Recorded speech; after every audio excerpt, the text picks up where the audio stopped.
I'm not sacrificing my harmless phosphorescence for this planet, but I won't sacrifice this planet for my harmless phosphorescence.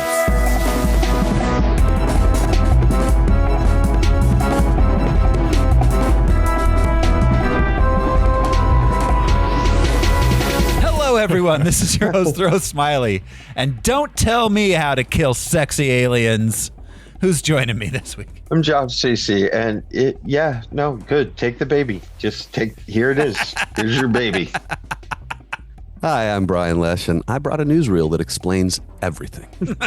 Manufacturer of the world's finest Alaric American provisions. I'm Alaric Weber. He's got like all sorts of textiles. Niche products. market. He's an industrialist. Alaric Americans. We were in Utah on a road trip, and we found some milk that was called Cream of Weber. Oh, my. Okay. I still have that portion of milk carton somewhere. I had gotten a laminator, Yep. and I laminated all kinds of shit. Josh's laminating era. Yeah, it was wild. This is Harmless Phosphorescence. It's your deep dive movie podcast where we pick a theme or a series. We watch the movies, we gather some research into the production and source material, and we tell you all about it. This show is brought to you by patrons. Patrons like executive producers Michael Beckwith, Atticus Burkett, and Holly Stachnick. You can be a patron too. Go to patreon.com/harmlessentertainment. We just put up our second Galaxy Quest episode. If you can find the first one, you get a prize. Our monthly movie. We have all sorts of bonus content up there that you can't hear on the main feed. Go there. $1 a month is all it takes. And you, too, can listen to us talk even more. This week on Harmless... Way to sell it. Yeah. Do you want to hear us talk more? Me neither. Okay. It's not to. Me neither. Pay us. So, this week on Harmless Phosphorescence, we are getting towards the end of our 2025 superhero movies. Got just one more left after this one. But this one, it's the first Phase 6 Marvel movie. We are watching Fantastic Four: First Steps. Because, see, there's a baby. Is this our fourth Fantastic Four movie?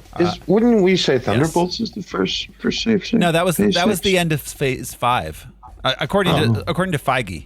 Anyway, I got you. Yeah. So the post-credit scene in that, okay, was all the right. Link between 5 and 6. Yeah, into this. Yeah. Okay. I'll allow it. All right. The committee votes to watch the trailer. Famous around the world, please welcome the Fantastic Four. Mr. Fantastic, Invisible Woman, Human Torch. I love you, Johnny! And the Thing. Hey, what time is it? Say the date. That's not really something I say. It's clobbering time! That's just in the cartoon. Never late for Sunday dinner. Let's eat. Hey, what time is it? It's dinner time. Get inside.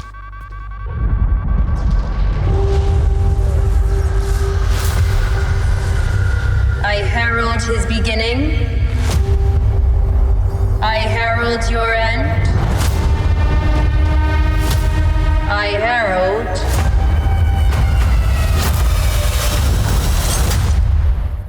Galactus. What is that? Get us out of here, Ben! Hold on!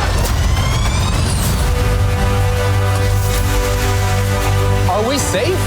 I don't know. The clock is ticking.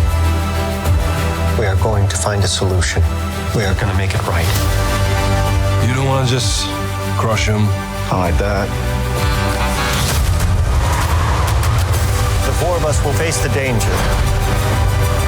We will protect you. Family. It's about connecting to something bigger than yourself. We'll face it together. as a family.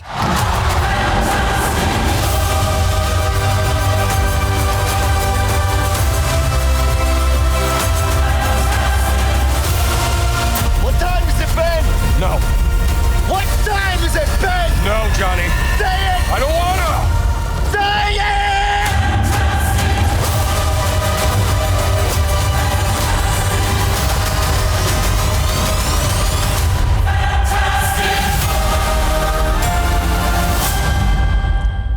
Fantastic. I mean, production-wise, they nailed it. Yeah, it looks. Yeah. I love the retro futurism, the 60s. It looks the and way a Fantastic Four movie should look. They were too dark in previous movies. 100%. It shouldn't. It didn't need to be modernized. And this is really gray and dark. I mean, the production In wise, the way the 50s were, I guess. yeah. Yeah. I mean, like kind of like muddy, slushy ice water after the first snow kind of thing. This movie's kind of dark. Like the city itself and the end of it. I mean, it's also being crushed by a giant, but I was surprised how gray it got by the end of it. The third one was dark. I thought the first two were bright. They were brightly bright. lit. Yeah. They were bright and colorful, but they were like very in like an early different 2000s palette. Britney Spears video kind of way. That's not a complaint. Also, I just want to say that's not really a complaint. I was just surprised at how little like pop. It doesn't look like fallouts. Well, then maybe maybe that is more to the point, because it's not about light or dark, I guess. I don't know why I said dark, but this looks more like the 3-tone comic book color palette. Yeah. You know, the red, green, yellow, I think. Yeah, it looks like it looks like the 60s. Like not just because they're dressed and everything's is the 60s, but it's Right. That's when we started to find color. Very prominently blue. This whole Yes. a lot of blue. this whole thing. Chromatic blue. Brown. Dabba-dee. Blues and browns. Blues and browns. Yeah, a lot of tweed in the backgrounds happening. A lot of chartreuse on the edge. Yeah. Sort of a walnutty aftertaste. Yeah. After this, I was watching just the opening for the actual Fantastic Four 60s cartoon. And it's hilarious because there's a scene where they're fighting Galactus and he's like 10 feet tall. and then they're fighting Doctor Doom and he's like as tall as the Empire State Building. So I'm like, guys. That happens in the comic books, though. He could manipulate his size. Yeah. Sure. Just he stays intimidating enough at 10 feet tall. I don't remember him coming down to humanoid size. Yeah, not that small. But he could get small enough to walk around on Earth and not knock over buildings. Yeah. Fantastic Four First Steps was released July 25th, 2025. Running time of 114 minutes. It cost $229 million to make. It made $521 million at the box office. So it's the third Marvel movie in a row that is not a bomb, but is a little bit disappointing box office wise. A squeaker. Yeah. Like this is edging into profitability. It's right there. It's doing a little bit, but it's not the gangbusters runaway hit they'd like it to be. So I don't want to derail this with talk of Superman because we just talked about Superman. But how many weeks ago did Superman come out? Like 2 weeks ago. Yeah. Yeah. If Superman had been a lesser movie, I think this would have done better. Yeah. If they had if released at a different time. Yeah. Yeah. Yeah. If they had been released like a month apart instead, I think they both probably would have done a little better. And to the point, we had said it, like, this is a fun Marvel movie. Superman is a good movie.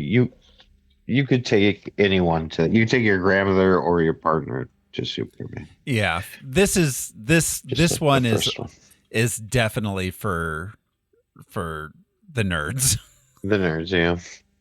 Because Reed Richards is the infamous nerd, the most famous nerd. Yeah. Yeah. So I feel attacked. You're the only nerd in the lot. Yeah. I feel attacked. Who exactly do you think you are? Al, I can say nerd because I am one. I just showed you my toys. I tried to. Thoreau, stop hitting us. I can say that N-word because I am one. Yeah, exactly. Nerd. Anyways. Nerd. I mean, we're more geeks Sure. Yeah. than nerds. I guess Al's the nerdiest. In that you're also the smartest and most educated of us. Well, that's what a nerd is, more scholastic, data, oriented. Geeks just like costume characters. Yeah, geeks just watch a lot of stuff. Yeah. Sorry, I didn't mean to derail. Yeah. on this podcast, what? Star How Trek dare you? and Star Wars fans. Star Trek fans can Don't tell worry, you Al. how a dilithium crystal chamber works. Yeah. Star Wars fans are like, Wookiees were originally Ewok. I don't know. I mean, I actually, don't know. vice versa, Josh. But I was like, don't, wait, don't get me hold on. started. They got smaller. thing. Yeah, Ewok is just Wookiee No, back. I'm sorry. Yeah, Okay, why'd you Wookiee start back. this? It is though. So It is. It All right. actually is. Yeah. But anyways, All right, that's nerdy. Fantastic Four first steps made a bit of money at the box office. Let's play the box office top 10 game. Number one is Superman. Yes. Yes. Well, it would. Yeah. This is the game. So just like a Wookiee, let's go backwards. This is the game where I will describe the top 10 movies of the week of July 25th, 2025. And the guys will try to guess what I am describing.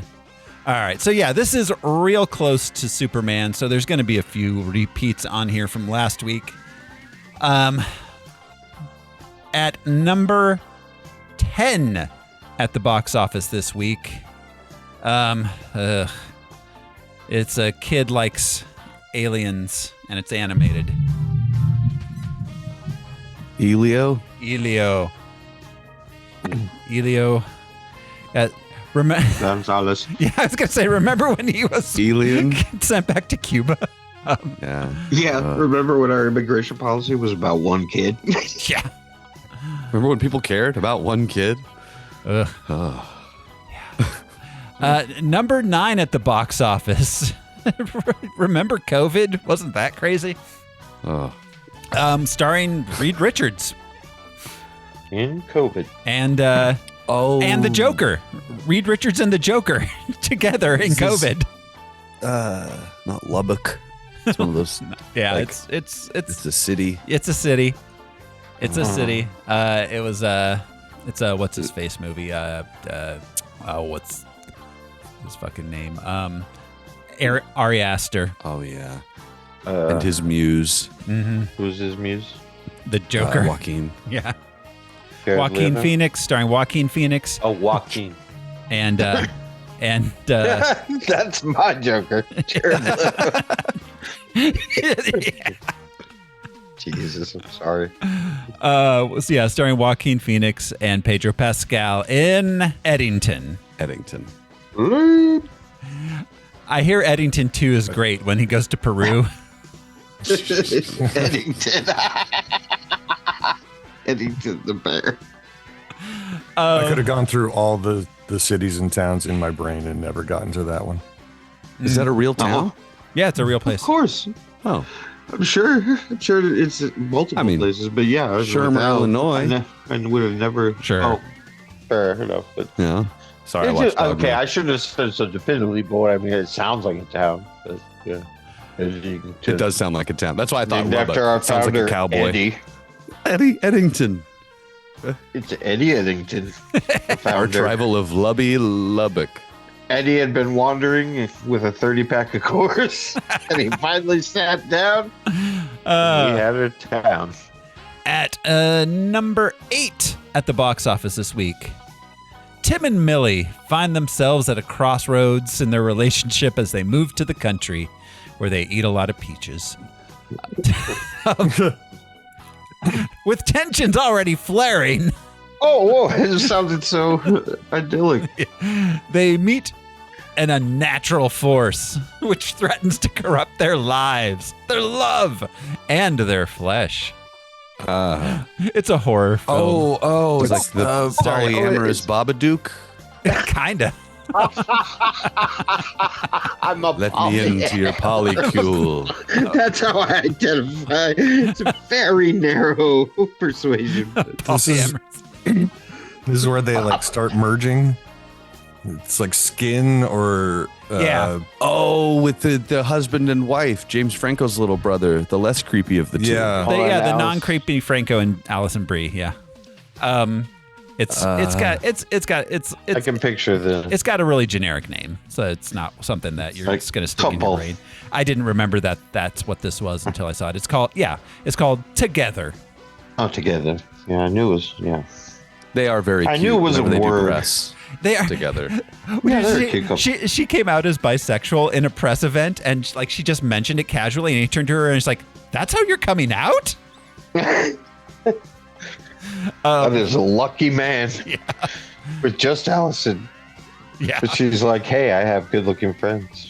I heard her on a podcast talking about how they met, and like they were on Molly at like a dinner party during Mardi Gras. She was like, and I looked across the table and I knew he was the man. It's like, yeah, you were on ecstasy, of course. Yeah, I was gonna say. That's how FDR and Eleanor met. They were both on Molly as well. Well, Eleanor was really into Molly, whereas FDR. FDR couldn't stand up for shit. At number 7 at the box office this week. As an ancient threat endangers both Vikings and the creatures alike on the Isle Is of... it How to Train Your Yeah, Dragon? it's How to Train Your Dragon. Number 6 at the box office this week. I think we had this already. Yeah, it's been out a few weeks. A group of friends are terrorized by a mysterious killer who is aware of something that they did in the past. I know what you did last summer. Yeah, Scream. should be like, I know what you did 25 summers ago. It is a legacy sequel with Jennifer Love Hewitt. Okay. This movie I did not know existed or came out, or maybe I should have. Okay, Al, I'm gonna change stuff just so you're aware. When a group's leader is taken, the other people in this group have to go on a mission to save him. That's terrible. There's no way you're gonna know what that is. Let's see. This is like the third. It's a reboot, but it's like the third actual movie starring this IP, and the IP started in the 80s, though technically I think it came from books that predate that. It's a children's IP. Super Fudge? Purple Crayon? Harold and the Purple Crayon? No. Oh. No? Tales of That's a a Fourth good Grade? guess. Nothing. No. Let's see. We've got in this. It is animated. We've got Octavia Spencer, Nick Kroll, Jimmy Kimmel, Sandra Oh, Natasha Lyonne, Amy Sedaris, Dan Levy, Nick Offerman. James Corden. I'm seeing Nick Offerman on Wednesday Tell him hi. Like romantically? Yeah. at the Rialto. Tell him I said hi. I'll probably get a picture with him, so I will tell him. Yeah. This movie is okay. So they all technically have the same last name and live together in a village. They come from a different land, and we're Smurfs. Yes. Oh, still smurfing. Yeah. I forgot Natasha Lyonne isn't, what's it called? She's Gargamel, right? I don't think, no, she isn't Gargamel. She's Smurfette. Hey, I'm Smurfette. She might play herself. I don't know. Because like Rihanna or somebody. I got a 3-pack a day habit. Yeah, Rihanna is Smurfette. His Smurfette. Natasha Lyonne plays Mama Poot. That's who it is. Mama Poot. That's who it is. I remember her talking about getting the call for the job and being like, "Well, it's the Smurfs. There's only one female Smurf, so I'm Smurfette." Earl, this isn't. Yeah, your no. type of They Smurf. this one has multiple female Smurfs. Sandra Oh plays Moxie Smurf. Like they decided we're not going to do that anymore. There has to be more than one girl because it raises too many questions. Yeah. Gargamel made her. At number 4, I assume this is the prequel to the Fantastic Four. Five Alive. There's No, Fantastic prequel. Three. Prequel. The Thirsty Three. Go lower. Lower. It's the first. It's the first one. The Fab Two. One guy. One is the loneliest number. F1. The movie. Oh, F1. Yes, of course. Fucking one. The movie. Okay. Which is what a weird movie. It's a weird movie. It's nominated for Best Picture. What the fuck? How did this happen? Nobody watches those. Who cares? At number 3 at the box office this week. What if dinosaurs had more limbs than they normally do? Jurassic World. Dominion. Rebirth. Afterbirth. Yeah. Jurassic World placenta. That's a superfluous third arm that is just as useless as the other two. Yeah. Scaramanga and his third nipple. Scaramanga and his third nipple. The Scaramanga of dinosaur limbs. Yeah. T-Rex limbs. I'm not any better at Jenga than I was. Number 2 at the box office this week. It's the what? It's the competing movie to this movie we watched. Superman. Superman number 2. Oh, Superman. Oh, number 2. Yeah, because number 1 is what if a baby? Just what if a baby? Just what if a baby? What if an entire planet allowed for people to negotiate over a baby? Yeah. I would have just bolted through that crowd up the steps, grabbed the baby, and ran, holding in the sky, being like, Galactus, I got the baby. Like, I'm no Marxist, but this just makes sense. The needs of the many. Make another baby, Mr. Science. You won't sacrifice the world for your baby, but you won't sacrifice the baby for your... Like, what are you talking about? What does that mean? He's stalling for time. Somebody get him. Sounds like a bunch of scientist lawyer horses to me. He's a scientist lawyer. The worst kind of superhero. Damn baby. I'm not pro killing babies. I'm pro saving the planet.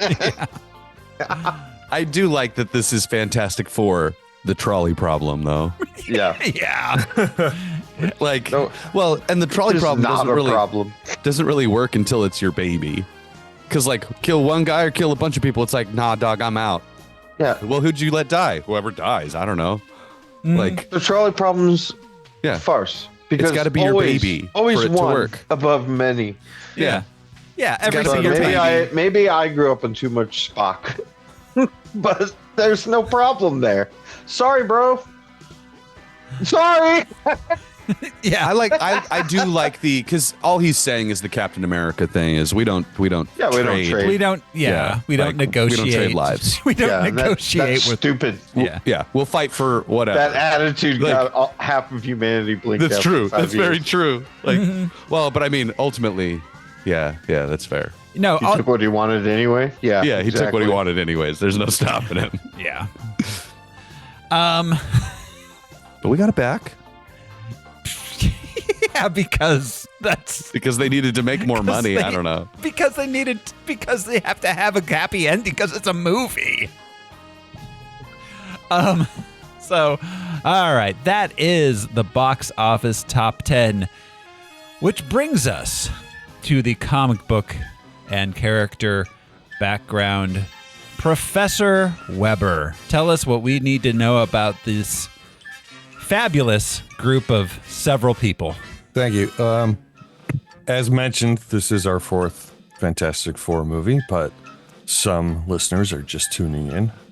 Haven't listened before. So a brief review of what we've seen before. The Fantastic Four debuted in The Fantastic Four, #1, with a cover date of November of 1961. It was Stanley Jack Kirby? Yes. Okay. Imbued with superpowers after a scientific mission to outer space and exposure to cosmic rays. Dr. Reed Richards, scientific genius and team leader, gets super stretchy and becomes Mr. Fantastic. Susan Storm, later Dr. Susan Storm, later Dr. Susan Richards. Nay. Now she can't vote. Well, what's the opposite of knee? Elbow. At the time of her first appearance, Reed's girlfriend and eventually wife gets invisibility and force field projection. Johnny Storm, Sue's brother, younger, becomes the Human Torch. Sweet baby angel. Master of pyrokinesis that allows him to fly. Also, pupils that don't dilate. For those for those who don't like fancy words, pyrokinesis equals fire. That he can make with his body. He makes and controls. Ben Grimm becomes the monstrous Rocky. He gets all hot and fired up. Wiggles his body until he bursts into flames. You said Ben becomes Rocky? Well, I got cut off. Ben Grimm becomes the monstrous Rocky Thing with superhuman strength, stamina, and durability. I like that you're saying they become Mr. Fantastic. They become the Thing. No, they changed and people started calling them that. Yeah. Well, fair. That's how you become something, I guess. Apparently, the original test flight was unscheduled due to a cut in government funding. And only Reed and pilot Ben were supposed to go, but Sue was like, hey, can my brother and I go along? Can we catch a ride? Backseat in the middle. And Reed was like, hump. ass, grass, or gas, lady. Can we come too? They were dating at the time, but yeah, sure, naturally. So definitely ass. If you're going to impress a chick, take her to space. Take her to space. Imbue her with cosmic power. Well, and if it doesn't go well, chicks dig that. By any other name. The implication. Yeah, the implication. Dennis Reynolds. No, we're not going to hurt them. But the implication. Space might. What is the implication? So they go to space, and thus was born Marvel's first superhero team, dubbed Marvel's First Family. The theme of family. Super couple? What? Are they Marvel's first super couple too? Maybe before the Vision and Wanda. Yeah, I'd say so. This was 1961. 61. So I mean, it depends on what you think. Sam and Bucky. Not Sam we know and Bucky, that Bucky and Stan Steve. was always tapped into the zeitgeist, and the Beatles were all the rage. And obviously, in this movie, it's quite clearly Ed Sullivan and the Beatles. So yeah, I think Stan was like 4. It's so weird how brilliant they were and how not brilliant. Yeah, because during the day they worked on the comics, but all these ideas came up at the bar. At the end of the day, like reporters or any paper people, they went to the bars and got hammered. And like, what if the Beatles had powers and they were in love? They could have just as easily been animal or something powers, you know? Well, yeah, I mean, like the cosmic rays. Yes. Yeah, it's cosmic it's rays. the 60s. It's the space age. Cosmic rays. The Beatles. Like they're very early mid 60s coded. Well, just like I said, Stan was tapped into the zeitgeist. He knew what young people. Well, yeah, it's like they say, write drunk, edit sober. Yeah. Let's piece all these bar napkins together. Well, yeah, exactly. During the day they made them. So Anyway, the theme of family continued with the wedding of Reed and Sue in Fantastic Four Annual number 3 in 1965. By the way, the book started as The Fantastic Four, and eventually they just started calling it Fantastic Four. Interesting. Gotta drop the V. They dropped the V. I think it was a money thing. Too many letters on the front page. Could be. Yeah, that makes sense. It's why cartoon characters have 3 fingers and a thumb. Well, the word "the" was actually copyrighted. Unfortunately. Oh, right. Yeah. The guy that owns Happy Birthday also. Yeah. And then, speaking of family, the birth of Franklin Richards was in Fantastic Four Annual number 6 in 1968. They did try a few times. I think there was a stillborn child before Franklin came along. Yeah, I was. Really? Yeah. Jesus, Marvel. Yeah, that's heavy. Yeah. That's heavy duty, Doc. Sue just getting punched the entire time. So Franklin was the first successful baby. Franklin Richards. He was born with an MBA. Successful baby. Boss baby, Franklin Richards. Boss baby. Born with a fantastic spoon in his mouth. Fantastic.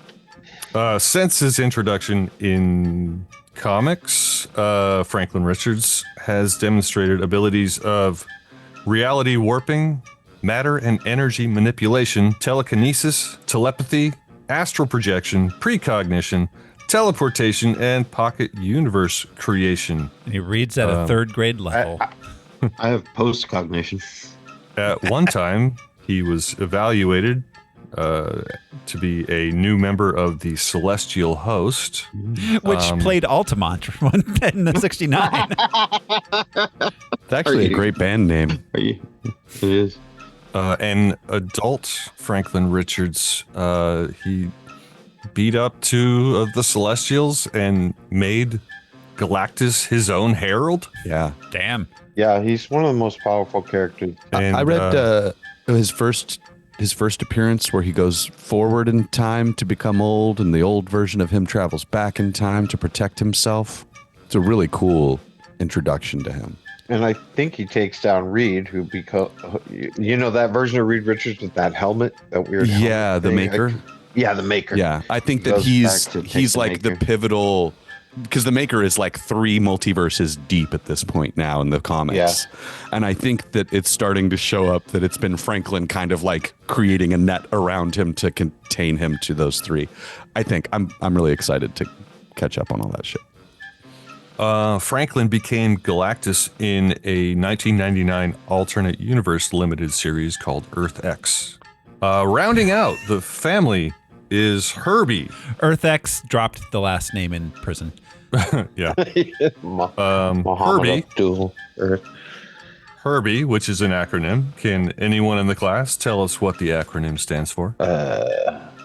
Harry. Hey, everybody, it's Robot Boy. E. I don't know.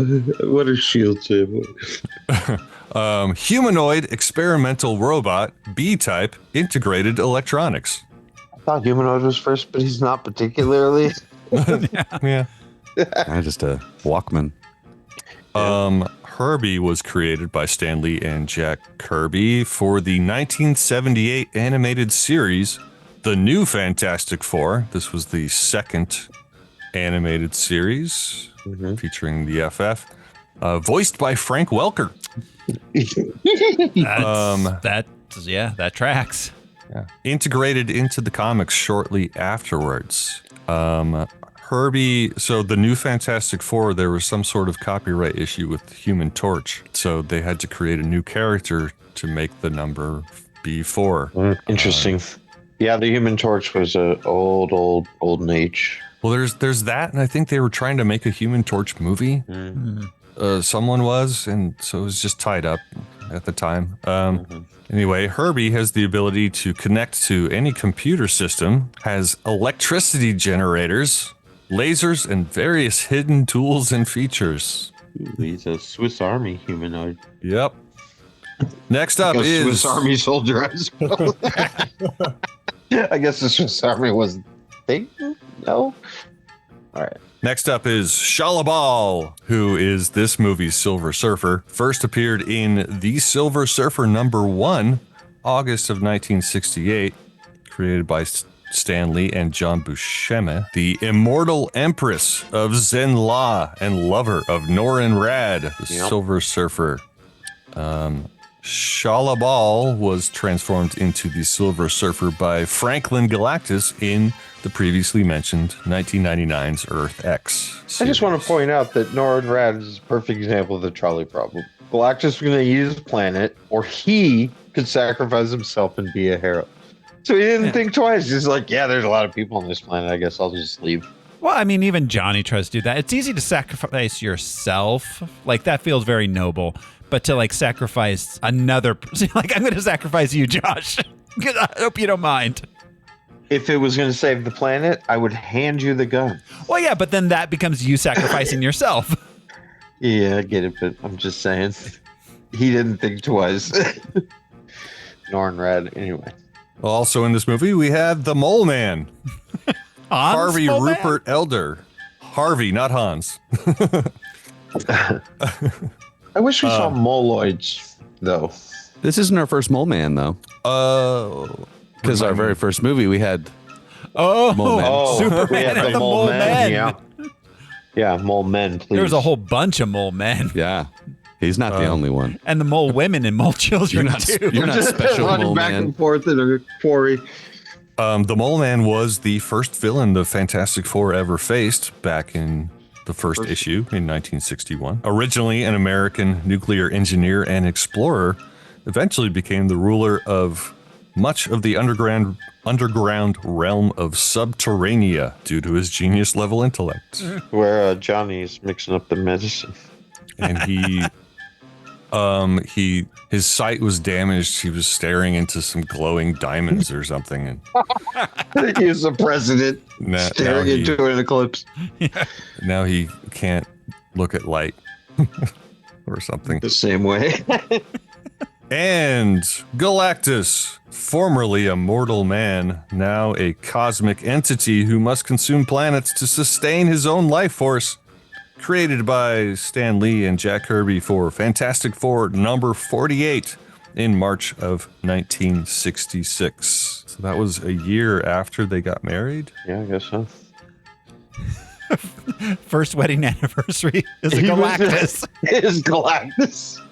Second paper. He was showing up to celebrate.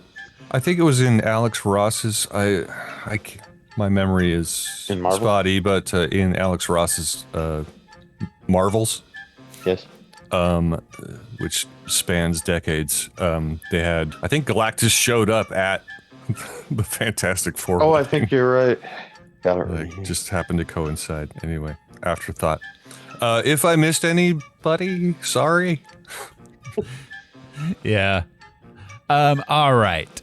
Thank you, Al, for that comic book background. That brings us to the production of the film itself. So, Fantastic Four First Steps is, as we mentioned, our fourth Fantastic Four movie. It was originally supposed to be directed by John Watts after Spider-Man movies, but he decided he had enough superhero movies and stepped down. So they brought in Matt Shakman to direct. Matt Shakman, he did WandaVision, but before that he did a lot of TV, most like a lot of like kind of prestige stuff. He did some 6 Feet Under, also did some One Tree Hill. Okay, maybe not all prestige. He directed 43 episodes of It's Always Sunny. Yeah. Wrote and directed a bunch, produced some, so he was very involved with It's Always Sunny. So he's familiar with the implications. He 100% is familiar with the implications. Yeah, did some, God, he was just a directing fool. Mad Men, New Girl, Fargo, Grace and Frankie. He was directing up a storm on TV, some Game of Thrones episodes. It's kind of like Jake Candace guy, the Indian guy from Broken Lizard, Super Troopers. yeah. Anyways, he became a utility comedy director, just like if you needed a guy with comic sensibilities. He did direct one film prior to this, which was called Cut Bank, which was a 2014 indie movie that I've never heard of. He got brought in on this because of his success as showrunner on WandaVision. Which was a phenomenal show. It was one of the most creative television shows, period. I thought it was great. Last episode, I feel kind of dropped the ball a little bit, but that's so our writers, we've got 4 writing names attached to this. The script went through several different permutations. We've got Jeff Kaplan with a writing credit on this as Franklin Richards. Yeah. Jeff Kaplan, let's see, also wrote not much. Let's see, Bert and Arnie's Guide to Friendship. Adam TV. Yeah, I don't know where this guy came from, but he's got a writing credit on this. Ian Springer is mostly known for writing Fantastic Four First Steps, as well as is a writing partner of Kaplan, so they wrote together. Okay. Then we've also got Eric Pearson.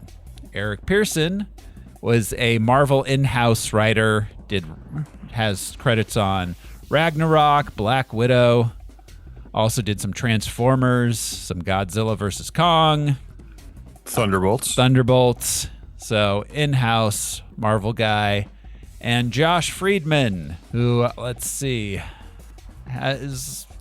has writing credits on Avatar, Fire and Ash, Kingdom of the Planet of the Apes, Avatar, The Way of Water, Terminator, Dark Fate, oof. But Black Dahlia, which was better than that. So we've got a lot of like big IP writer guys on this, and this movie really feels like written by committee, IP, MCU, Kevin Feige's fingerprints are all over it kind of movie. It's not bad. It's not a bad movie. It just feels a little by the numbers, plot-wise, character-wise. Originally, so we've in the trailer we see John Malkovich as the Red Ghost. He does not appear in this movie. Not even in a flashback. No, nothing. We see one of his apes. We see his apes, his super apes, but we don't see him. That's right. In the background, I made a note up above. I skipped the Mad Thinker and the Red Ghost because we don't really see them. They get mentioned. Yeah. But yeah, Malkovich shot scenes for this.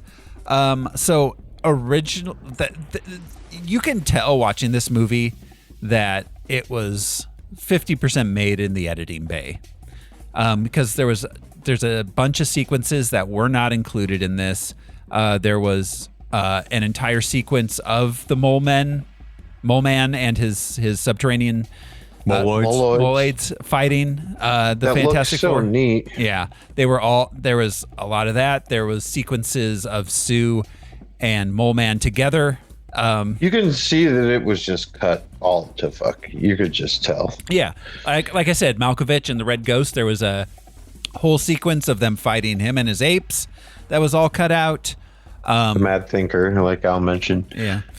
So yeah, there was a lot of this movie that got cut to shit. Well, and you could tell because whoever mentioned it earlier, but the exposition flashbacks, the television retrospective clips of them fighting, it just felt so hobbled together. It was so cut up. Yeah, it was very much for lazy exposition. Yeah, very, very much.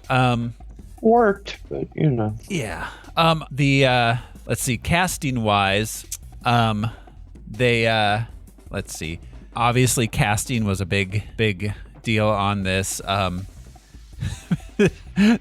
Pedro Pascal had some time between 7 other things he was doing that year, so he, the Hispanic Nick Cage. Yeah, they even did a movie together. Yeah, he dropped out of Weapons to do this. Pedro Pascal was supposed to. I'm not sure what the Josh Brolin character. Maybe I think it was the Josh Brolin character that he was playing, but yeah, he dropped out of that for this. Eben Moss Backrack, of course, is hot off of The Bear, and again they have him cooking. Can't get away from big pots of sauce. Johnny Storm was originally supposed to be Paul Harvey Pascal, not Pascal. Paul, what's his face? He's playing Mezcal. Paul Mescal. Yeah. Ooh. Paul Mescal. He has a worm in him. Yeah. So going into our cast more in depth here. Pedro Pascal, of course, we have seen. The last time I think we saw him on this podcast was in Wonder Woman 84. Oh yeah, Maxwell Lord. Yep, playing Maxwell Lord. He was mustacheless in that film, and that film caused him to say he will never be mustacheless on screen again. That was his takeaway from Wonder Woman 1984. Vanessa Kirby. This is, I believe, our first film with Vanessa Kirby. I mean, Hobbs and Shaw was kind of like the biggest film she did outside of this. Mission Impossible. She was in a couple mish passes.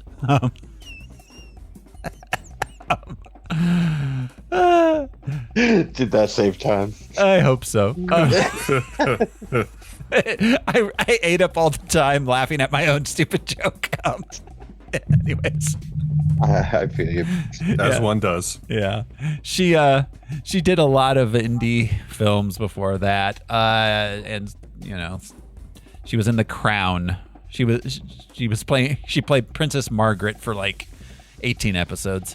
Like I said, Eben Moss Backrack and Hal David worked together for a long time. Sorry. Eben Moss Backrack, mostly known for The Bear. At this point, though, he was in the first season of The Punisher. He played. He's Micro. He's Micro. Yeah. He got his start in theater. Yeah, good for him. He was in Andor too. I forgot about that.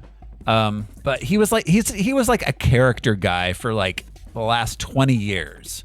He was in the Royal Tenenbaums as a bellboy. He's in the elevator with Gene Hackman when they're working together, I think. Yeah. Or no, he's not with Gene Hackman. He's with the other guy that's in all of Wes Anderson's movies. But yeah, let's. God, he has a lot of movies. He had very small parts in. But then he did a ton of TV, of course, too. He did some. Oh my God, he played 3 different characters in 3 different Law and Order series. That's fantastic. Yeah, you gotta pay your dues, man. He was College Boy in Law and Order Criminal Intent. He was Danny Wallace in Law and Order Trial by Jury, a series I didn't even know existed. And he was Justin in Law and Order Special Victims Unit, all within the space of 5 years. Well, he's got to unload those boxes while they talk. Absolutely. I feel like College Boy might have grown up to be one of those other 2. Yeah, that's fair. I think College Boy is also a Special Victims Unit radar. Yeah. And Joseph Quinn as Johnny Storm. We loved him as Eddie, the breakaway role on Stranger Things. Yeah. Eddie on Stranger Metallica Things. fan. Yeah. Yeah. That was kind of his breakout role, for sure. Then after that, he was in Gladiator 2 with Paul Mescal, playing Publius Septimus Gaeta. Yeah, those twin emperors. Yeah. It's funny. The first time I watched this movie in the theater, I did not clock him as being Eddie. Right. And then once I found it out, I couldn't unsee it. He is with, so Paul Mescal is going to be playing Paul McCartney in the Beatles movies, and Joseph Quinn is going to be playing George Harrison. I cannot picture this Mescal fellow. Yeah, I don't know. He's Gladiator's the only thing I can think of him from. Yeah. I mean, he was in He was the gladiator in that? Yeah. Yeah. Okay. Now I can picture him. Yeah, he was also. I also saw him. He was he played Shakespeare in Hamnet. Was that good? Not yet. It was good. Yeah, it was a good movie. Do you see it? yeah. Still $20 to rent. Yeah. Same with Anaconda. I really want to see that. But not drop $20. So then Julia Garner as Shalabal. Which every time I say Shalabal, I want to be like, Shalabal, boop. Shalabal or that Three Dog Night song, Shambhala. We last saw her in Oh, wait, we didn't do that one. Sin City, A Dame to Kill For. We skipped that one because we were like, we don't need to do that to ourselves. I first recognized her in Ozark. Ozark is what I know her from, so anytime she talks and doesn't sound like she's from the backwoods, I'm confused. Like she's from Arkansas. Yeah, she was fantastic as small town Southern girl. Who's smarter than all the rednecks around her. Yeah, absolutely. But she has been working. She was in Perks of Being a Wallflower. She was in Wolfman this year also, movie I didn't see. And those perks are a dental plan. She was also in Weapons. Yeah, she was. She was the teacher that everyone's all suspicious of. Mm-hmm. Who just wants to get hammered like any good teacher.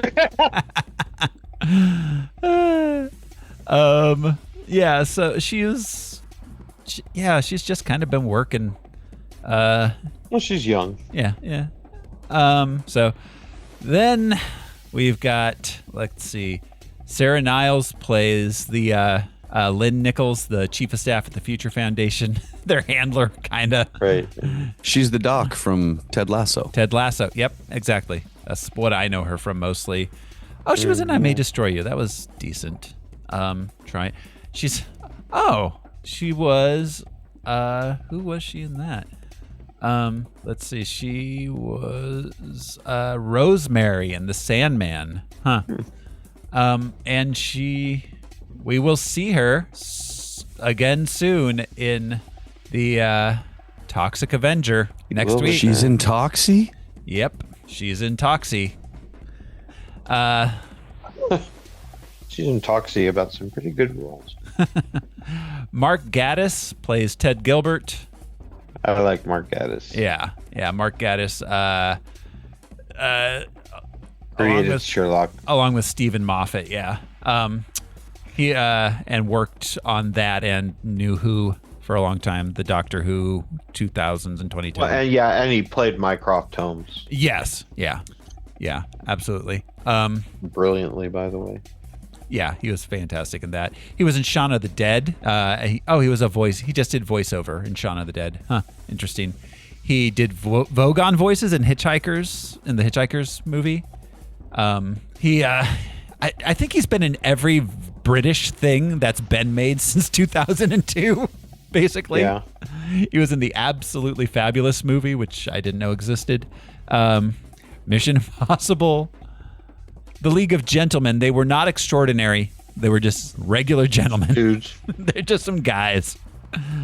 But God, yeah, just every single British thing ever since 2000. Natasha Lyonne as Rachel Rosman. Yeah, not Alicia. Wasn't that her name? The woman that fell in love with Ben and Alicia Masters. Yeah, the blind sculptor. Yeah.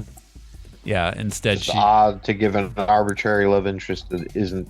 She didn't have to be blind. I get it. But it's weird to rename her. It's like they were just specifically trying to. Well, I assume that they're going to give us a real Alicia Masters in the new universe kind of thing. I think the Thing is going to be more important than the Hulk, I hope, moving forward. He's going to be pretty important, yeah.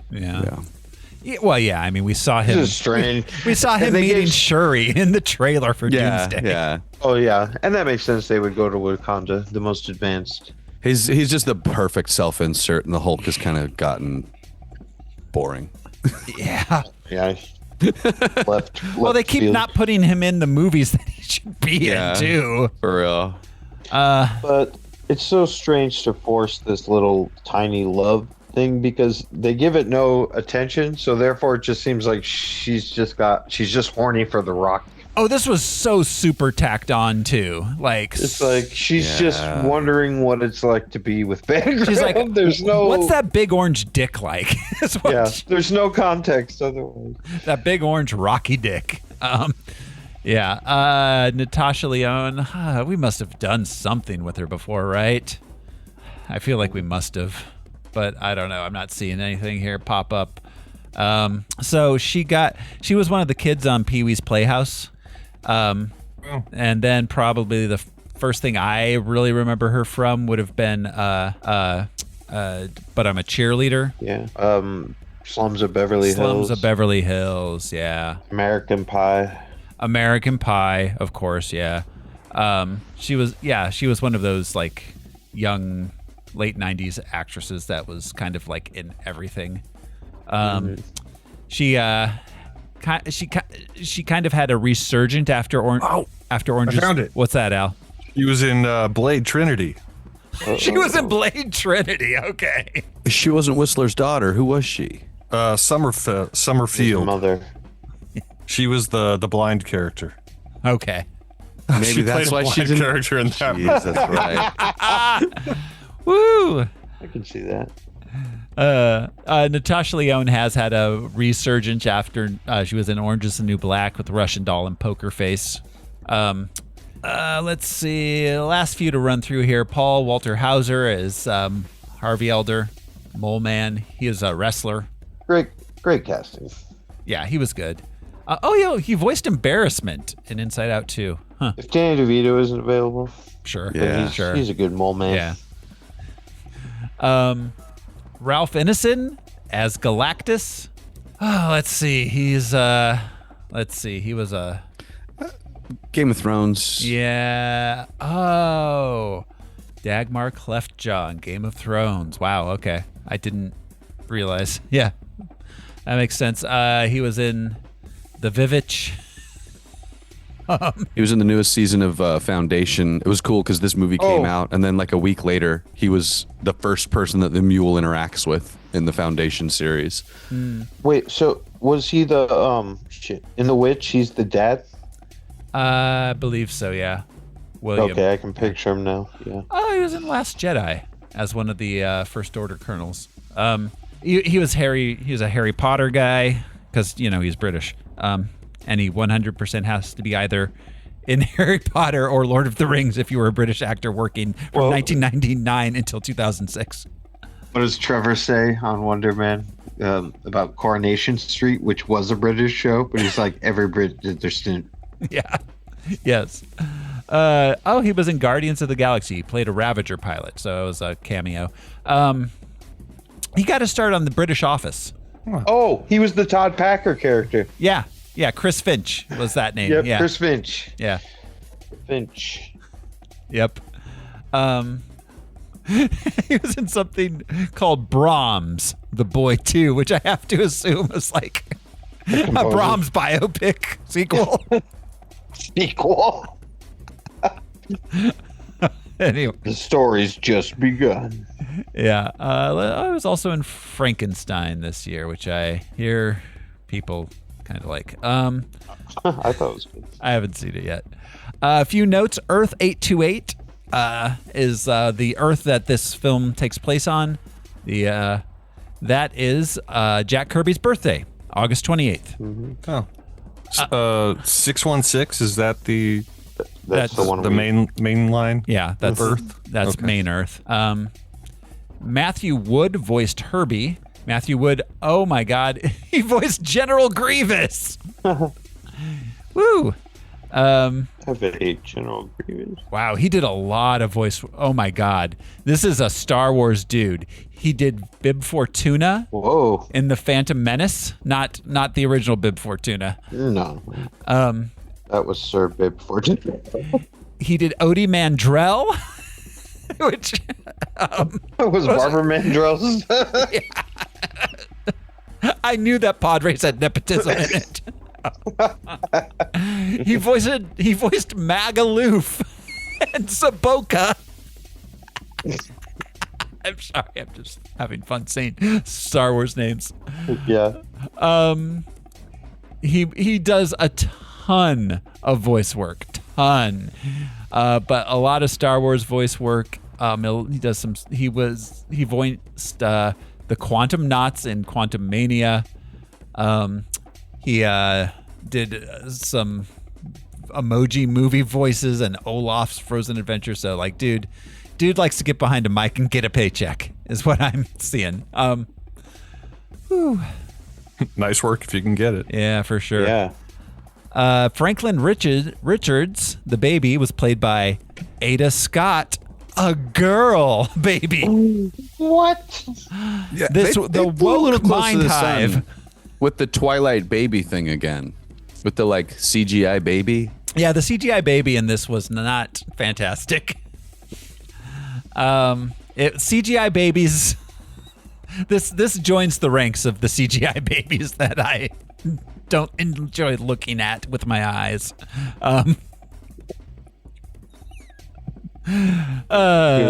With your heart. Yeah. It's a different matter. Exactly. Yeah. So, the Fantastic Four First Steps has 86% on Rotten Tomatoes. That's fair. Yeah. And I've got a few letterbox reviews here. The first one, it took 14 years, but Renesmee has finally met a worthy CGI opponent. Renesmee is the CGI baby from Twilight. I see you, commenter. I see you out there. Letterboxd user Jonathan Fuji writes, Vanessa Kirby fighting for her life for 2 hours while bros trying to solve equations. Letterboxd. Unnamed Letterboxd user writes, Sue Storm was top of her class at the Wanda Maximoff School of Mothering.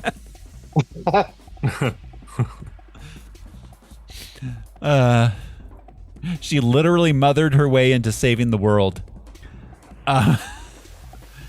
And user Justin Woe writes, why does Johnny Storm look like Daisy Edgar Jones?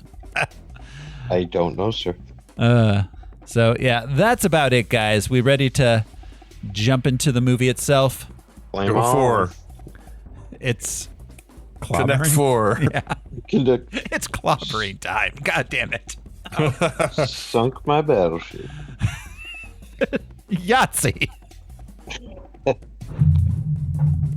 Here we go. This is the Fantastic Four First Steps. We open on a 60s retro style Marvel logo and a low-key fanfare. Then we cut to the Baxter Building. We get a card telling us it's Earth 828-5309. Then thank you. We cut to Reed Richards. Do you remember when we saw Tommy Two-Tone? I wasn't there. You weren't there? No. Just Carrick and I? Yeah. Or not? Yeah, then we cut to Reed Richards looking for some iodine while his wife, Sue, waits on a pregnancy test. Aloe iodine. Aloe iodine. Yes. I didn't look it up, but what a weird thing. Yeah. Aloe and iodine together for the first time. Performing the hit songs of Led Zeppelin. Iodine is such a like old, like mid-century like thing to put on your cuts and scrapes and bruises. Like, yeah, now we use Neosporin, but yeah. Yeah, so Sue's waiting on a pregnancy test. Spoiler alert, she just peed. Did you pee on a stick? I did. It was inconclusive. What kind of stick? One I found outside. Yeah, spam. I think it was Jim Elm. Answers. Yeah, it's a black walnut quality stick. Her pregnancy test comes up positive. She tells Reed they're nervous but excited. They've been trying. They couldn't. Now they have. We cut to footage of an ABC special celebrating the 4th anniversary of the Fantastic Four. We get a montage of their history, all the clips of things that they didn't put in the movie, which is fine. I'm glad it wasn't an origin movie. That we I am didn't need glad to see about. every battle. I mean, it would have been cool to see a few that weren't television clips, but Yeah. I agree. It didn't need to be overloaded with that. Obviously, the set design is almost exactly like the Ed Sullivan Beatles Yeah. set design. Yeah, very much. Then we see clips. Reed, Sue, Ben, and Johnny go into space. They get exposed to the cosmic rays. I like they just have the audio clips and Reed being like, "It must be the cosmic rays." Oh, dang. They've become super-powered celebrities. They fight super villains. Reed's inventions have helped progress technology. Sue's started the Future Foundation, which has led to world peace. Oh, nice. They say they protect the world, but they mostly seem to be protecting New York because, once again, New York The seems to threats be... are very cartoony compared to, say, like Thanos and the Chitauri or something. Yeah. You know, their biggest threats thus far are like old guys. Mm-hmm. Dude that lives underground. Yeah. Super apes. Yeah, exactly. Yeah. We forgot to mention this is the second MCU Reed Richards we've gotten because Krasinski. All right. Oh, we did get him Oh, all the way. yeah. He did the pee Sorry. on the stick joke I just made.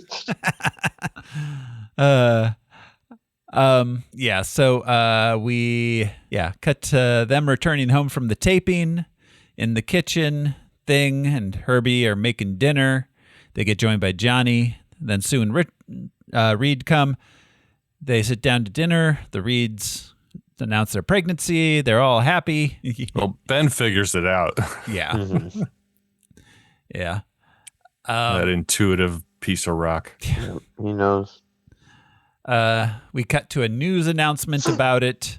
We get a scene of the team prepping the baby's arrival. Everyone's wondering, is it going to have superpowers? Reed. It was a fun little montage of Herbie baby-proofing the Yeah. Baxter There's building. a lot of fun montage. This movie's 70% montage. But just all the, not hijinks, but just, the aftermath of him trying to baby-proof everything. Sure. The Thing, not realizing what's going on.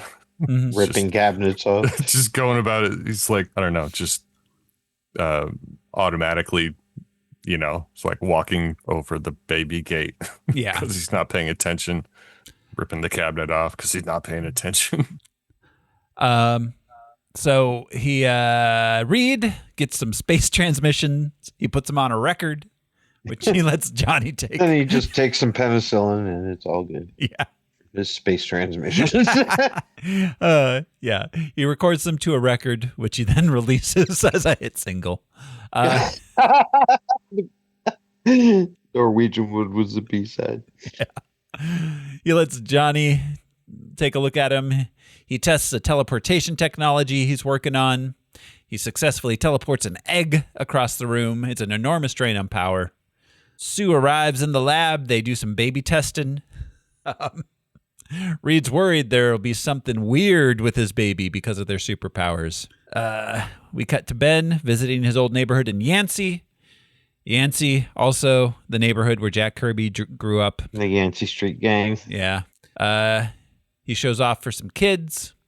He flirts with Rachel Rosman, a local, single, nice Jewish girl who's a teacher in the neighborhood. A nice young Jewish girl. He arrives home. Is Leon Jewish? I think she's Italian. Yeah. Well, I mean, Rachel Rosman. Oh, in this. Yeah, the character. not Natasha Yeah, Lyonne, the character. Yeah, gotcha.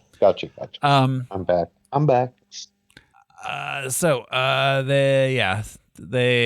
He arrives home with the cookies, the black and white cookies. They're getting ready for some dinner together. There's a sudden meteor storm. The team flies out to investigate. They find the Silver Surfer. She goes to Times Square, where tourists always go. And the specials at Bubba Gum.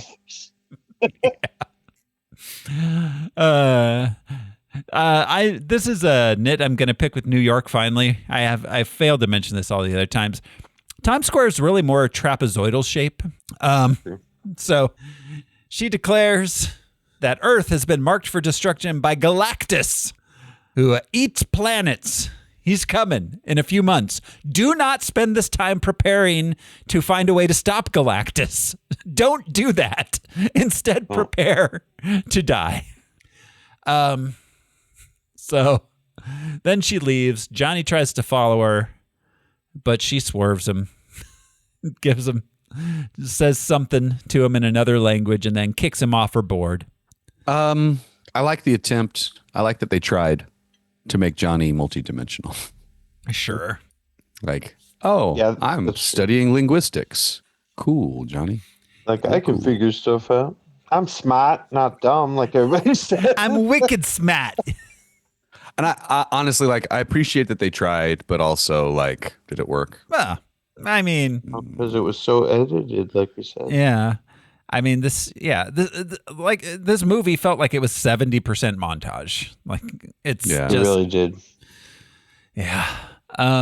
It felt like the Cliff Notes introduction to like, we got to get these guys out there. This is what they're about. Anyways, Johnny does not get the girl at this point. We cut to the team trying to figure out what to do about Galactus. How do you solve a problem like Galactus? We have to talk about Galactus. We have to talk about Galactus. He was a school shooter. Reed studies the other planets that disappeared. They decide that they've got to go to space to find Galactus and stop him from coming to Earth.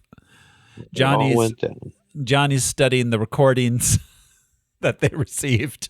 He's getting real high and listening to records. Yeah, exactly. Alone in his room. The first Pink Floyd album. He's getting stoned immaculate.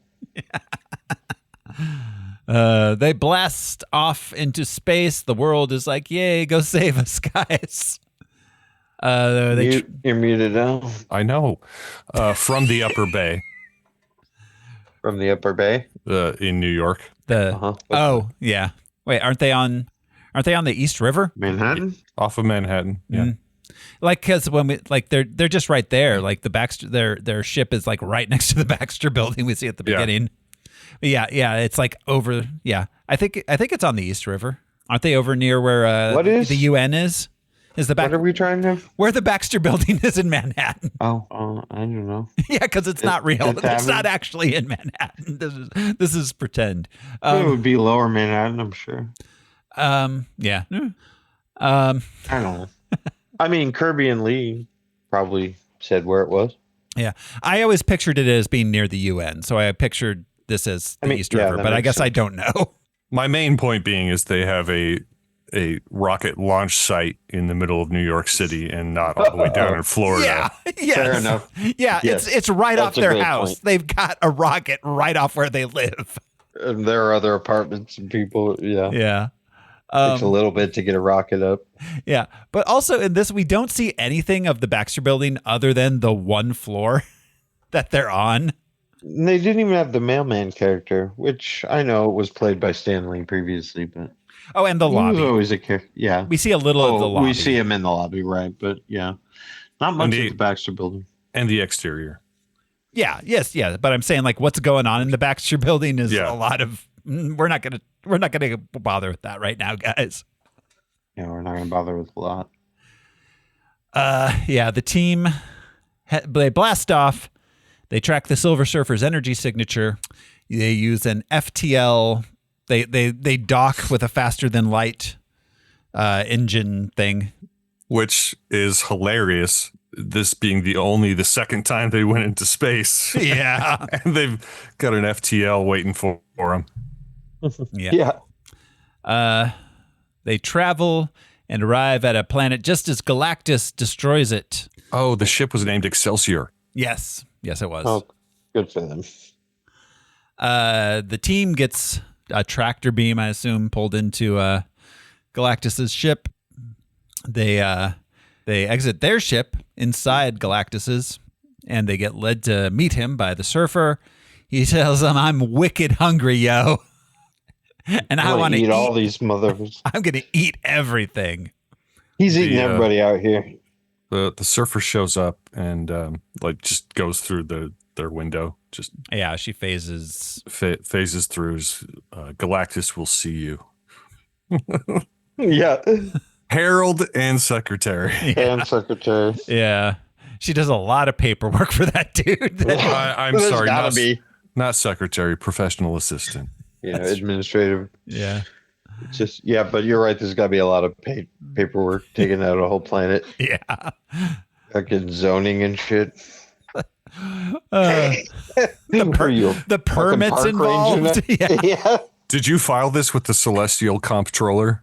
It's like, see, this needs to be notarized by a different person. So they, the Silver Surfer's a notary. Oh. Occasionally people just show up asking her to notarize their deeds and stuff. You materialize like I'm selling a car. I'm selling an 88 Fiesta. Can you notarize this? She's like, can I? Galactus is like, listen, you're pregnant. I want your baby. I need that baby. Listen, lady, you're pregnant. You got a baby. I need a baby. Yeah. You got a baby. I have 0 babies. Let's make a deal here. Hi, I'm Josh, and as a representative of Earth, you may have this baby. How would you on like the it sole dressed? condition? Yeah, the sole condition that you don't eat Earth. Like, okay. How would you like this baby prepared? The Silver Surfer will notarize the contract, stating that you won't eat the baby. It will be legit. Or that you will eat the baby. You can eat the baby. You can do whatever you want with the baby. I don't care. It's yours. He's like, give me the baby and I won't eat Earth. And they're like, let us think about it. Bunch of assholes. They're like straight up, nah, bro. No. The reveal of Galactus was really cool. Yeah. Yeah, finally. Looked good. Yeah, he wasn't a cloud. He wasn't a cloud. Or a shadow. Yeah, exactly. He was a big dude. That's what he was, just a big dude. Say what you want about the quality of superhero movies. At least they're not afraid to be superhero movies anymore. Yeah, they're actually just doing the thing. It's like, they're doing the thing. So they say no babies for you, Galactus, and they start running. Yeah. No babies for you. Johnny almost burns up all of his oxygen. Yeah, they break his head hoses so that he can't chase them. But the Silver Surfer chases them. They're able to get away into the ship, but then she chases the ship too. Guys, she can go in space. And she can go faster than light. Yeah, yes, she can. And she does. They're chasing, they're shooting. She's trying to get him. And then they find a neutron star, which they fly really basically a black hole. Yeah, doing the neutron dance. I'm just burning. They fly real close to it, so she gets stuck in its gravity well, and then they somehow don't and get away. They have to ditch their FTL as a decoy. Yeah. And so it's going to take them a while to get home. And then... Oh, they have to slingshot around the star because they don't have enough fuel otherwise. Yes. I wait. Sorry, Brian, not to interrupt, but in this slingshot maneuver, I am very upset they didn't travel to 1986 and collect some whales. Brian? Or save Lois Lane. So this is the most science thing that they do. The sciencist thing? Like real science thing. Like, oh, if we do this, we'll buy some time, but it's going to cost us. Like, oh, okay, cool. I was really setting us up for something later on. I was hoping like, oh, dang, if they're already doing like kind of heavy science, we're going to lose her in the gravity well of this thing. Man, was I disappointed. In the gravity well. Yeah, they did not science much after this. Yeah, they did not pay this like very clever, like, oh, shit, we have to improvise in this moment. We're running away. What do you do when you're running away? Not science, generally. It's also just Interstellar again, you know? Sure. I rarely do science when I'm sitting.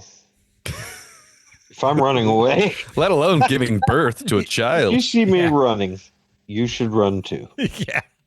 Whether it's to or from something, you're either going to end up at like a taco truck or like getting away from something. Something got Josh to run. Yeah. So, as they're escaping, Sue goes into full on labor, gives birth to a boy, a computer generated little floating boy. Perfect. Yeah. And all of you people are bastard people.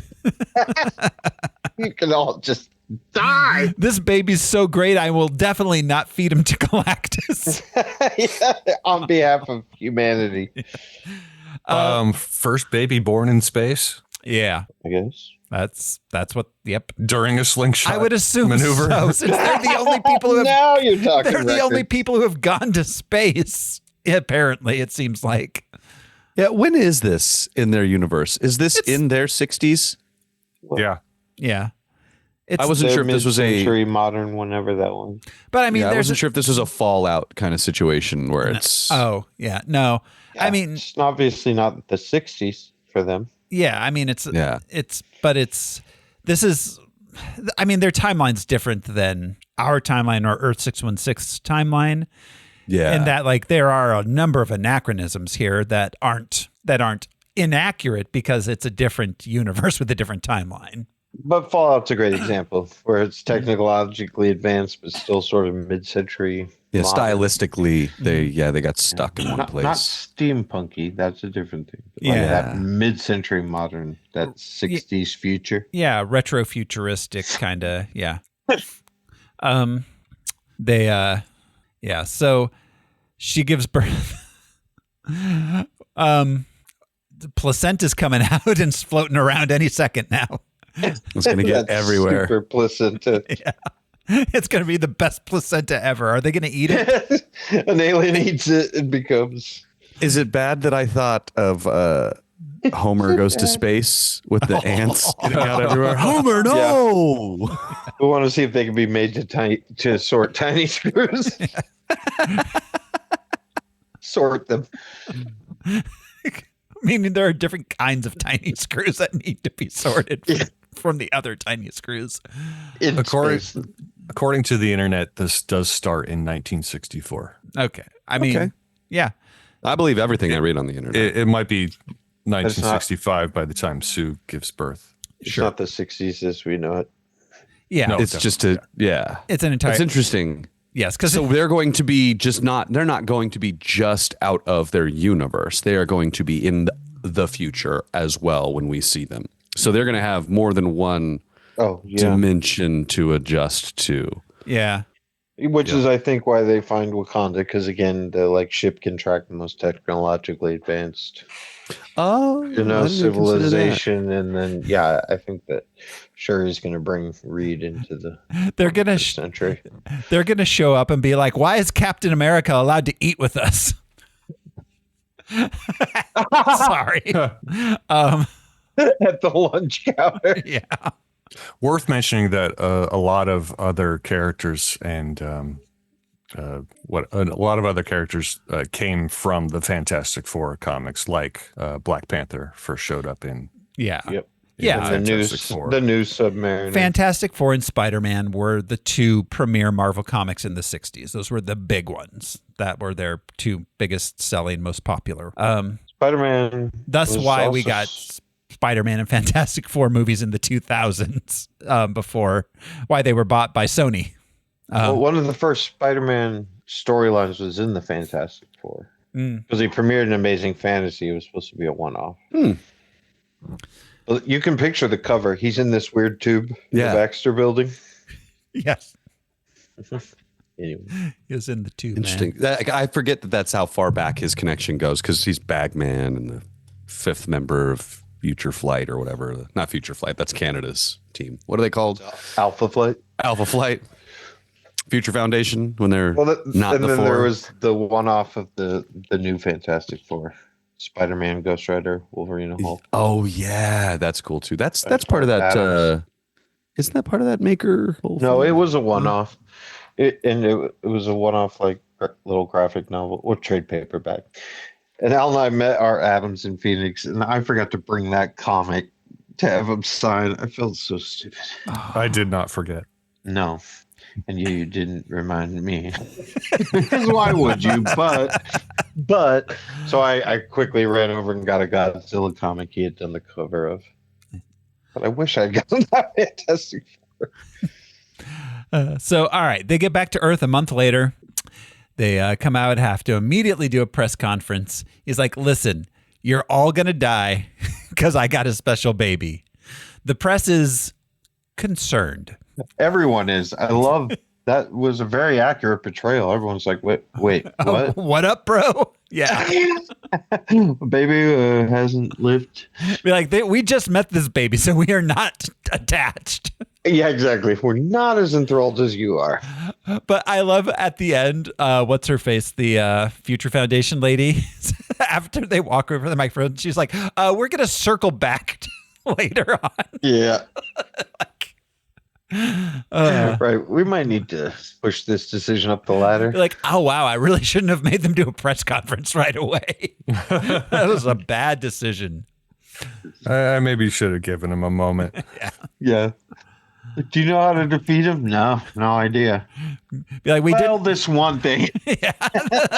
But we're not going to talk about that. How do you solve a problem like Galactus? You give him a baby.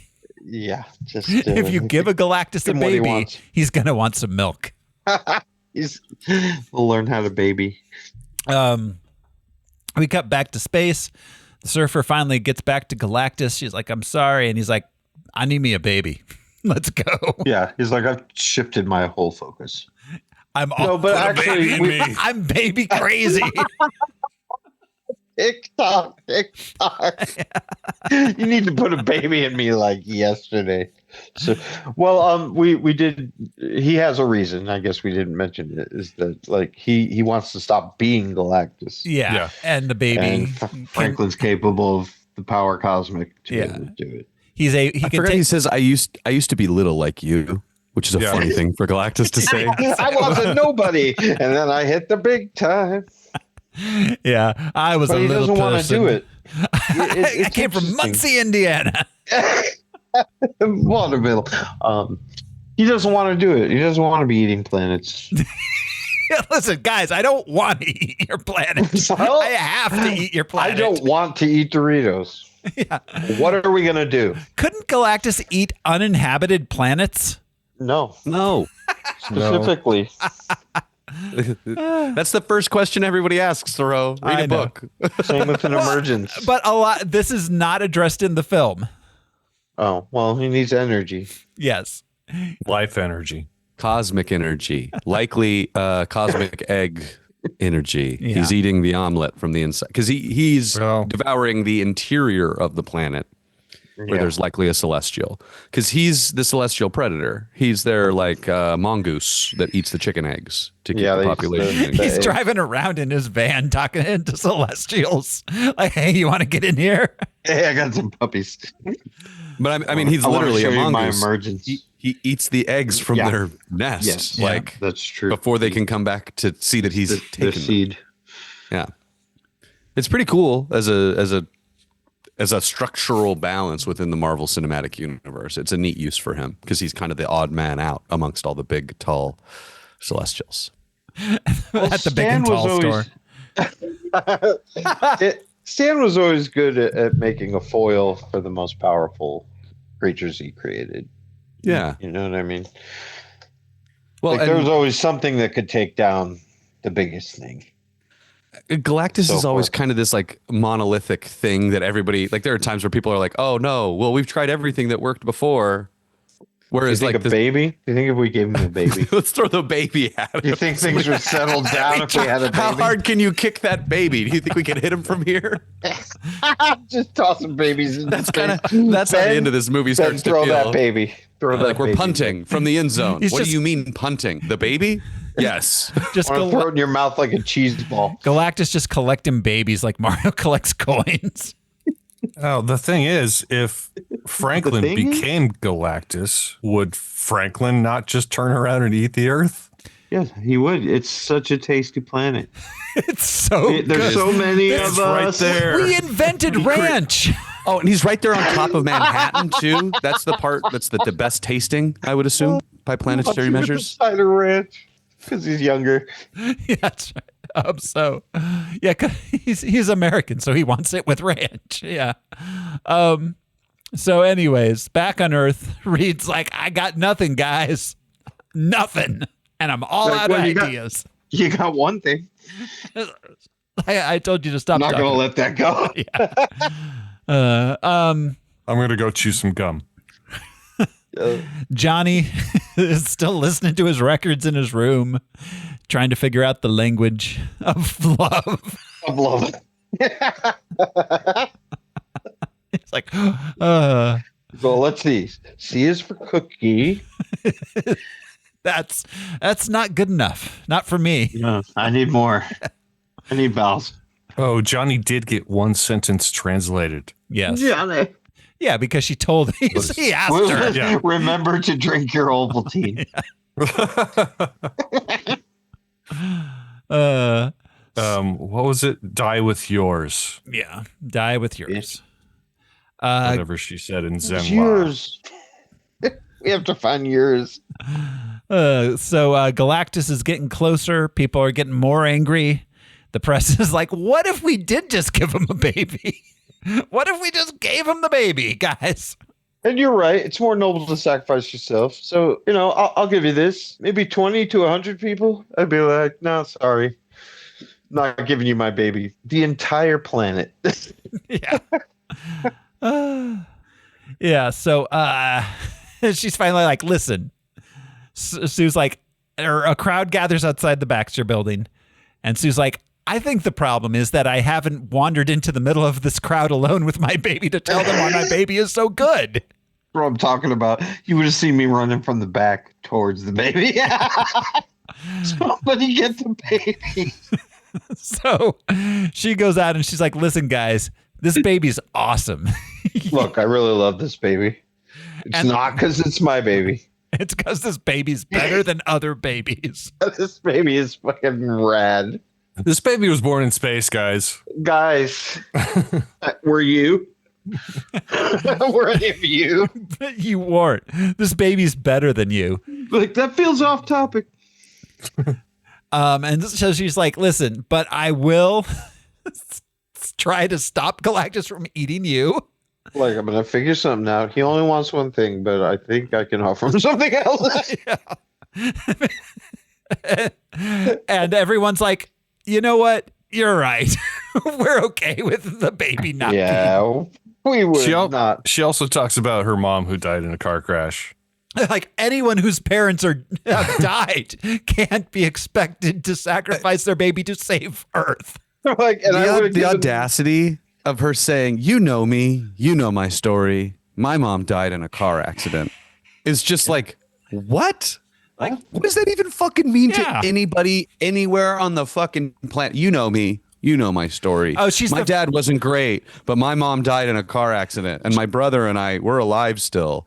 She's the first person whose parents died. Okay. All right. Yeah. I'd be like, my mom died from treatable cancer because we couldn't afford it. Right? you wealthy You son. billionaire. Yeah. Like my parents were eaten by Galactus on another planet. Yeah. And I would have given my parents if it meant saving the planet. Take them twice. Like they thought that this was because it's such a compelling moment that like we are going to do this together as a family. Humanity. We are part of humanity's fabric. Yeah, we're all together. It's our baby. But man, did they fail to do that? You know? If it's our baby, can we vote to give it to Galactus? Yeah. Like first, I would like Maury involved. Yeah. Because I don't think that's my baby. She was sleeping with a lot of cosmic entities. So yeah. Anyways, everyone on Earth is like, well, all right, cool then. And yeah, I guess you're right. I guess giving Galactus that baby doesn't make as much sense as us all possibly dying. And the baby and also, if you're deciding to go with figuring out a plan, could you please get upstairs and figure out a plan? Stop showing your baby off. If you're going to go with not the baby, please get to work. But speaking of which, Reed Richards figures out a plan. Right at that moment, he's like, we're going to teleport the Earth somewhere else. So this is the first idea that he comes up with. Yep. Foolproof, unimpeachable, scientifically sound plan, right, Al? Rather than catch the bird, we're going to just change our location in the universe. Yeah, we're just going to move the bush. So, like, moving the bird. Said no human being in any I have to capture this thing to protect us situation ever. We've been catching fucking mammoths since before we could talk to each other. We're not catching them, killing them. But yes, yeah, cooperative. But I mean, this is so dumb. It's so dumb. We're gonna move the planet. Okay, but like, before he gets sounds here. like bullshit from a guy trying to save his kid. Yes, yes, literally. What do you mean you don't want me to wear masks? What do you mean I have to wear masks? That's how people would have responded to this shit. You're gonna move the planet. I'll give you a story you behind the don't quite moon? understand. What do you mean I can't watch TV at night? Yeah. Or during the day. Well, also, that's not how electricity works. Like, you can't save electricity that hasn't been generated yet because it hasn't been generated. Yeah, that's true. You can cause us to generate less electricity, which is what they were doing, but it wasn't like saving it for anything. Right. Once it's been generated, whether you they might have fantastic batteries. They might. They don't mention them. Also, his plan did not include the moon by the oh no. Yes. Yep. Right. So that's going to be a problem when they get to wherever it is they're teleporting the to. ocean's just going wild. You get one shot with this too, because if you miss, Mom's spaghetti all over the cold dark of If you fucking miss. space. You know. Like if you miss, you have to chuck the baby out at the last second. If you're too close, you're going too fast. If you're too far away, you're going too slow. But also, the star is a moving target, too. Also, we have the Doppler, what's it called with the Doppler sound? What's the light one, Al? It's still the Doppler effect. How the fuck are they aiming this shit? And they have to make sure there's nothing in the way when it rematerializes. Right. How do you make sure it's going in the right velocity? Yeah, Right. that's what I'm maintain saying. orbit around whatever star you're pointing at. There's probably some sort of ratio balance harmonic spot where you get a little less oscillation or whatever disturbance from it jumping from one spinning track to another. But that needle is going to skip. Yeah, I mean, what if it transports into a star? Yeah. Well, yeah. Or just too close and too slow, and it drifts into it over the next 10 like years. literally in you know? it. Like people picture space as having large gaps. I'd rather get eaten by a giant creature in a few moments than fucking drift as the planet cools for a day or two. But again, even if they get to where they're going perfectly without the moon, large portions of the Earth are probably going to just become uninhabitable. Yeah. Yeah. Conditions are not uniform. Again, you catch a creature with a net. You don't put yourself in the net and throw it over the fucking fence and transport the net. Like, what is this story? Especially when you could just throw a baby at the problem. Literally just throw the fucking baby at the problem and catch him in a net. No, you can't throw a baby at every problem. I feel like that's your solution to everything. They pussyfoot around it early because he's like, my job is to think about the things that are difficult to think about. She's like, that's not your job. You're a dad. And then later on, he's like, we only have one choice. We must throw the baby and use a net. And it's like, dog, a caveman would have told you we have to use the baby in a net. Yeah, that's true. Yeah. Like, he's dumber than King Leonidas in 300. It would have made... You know what I'm saying? Yeah, it would have made... We need to...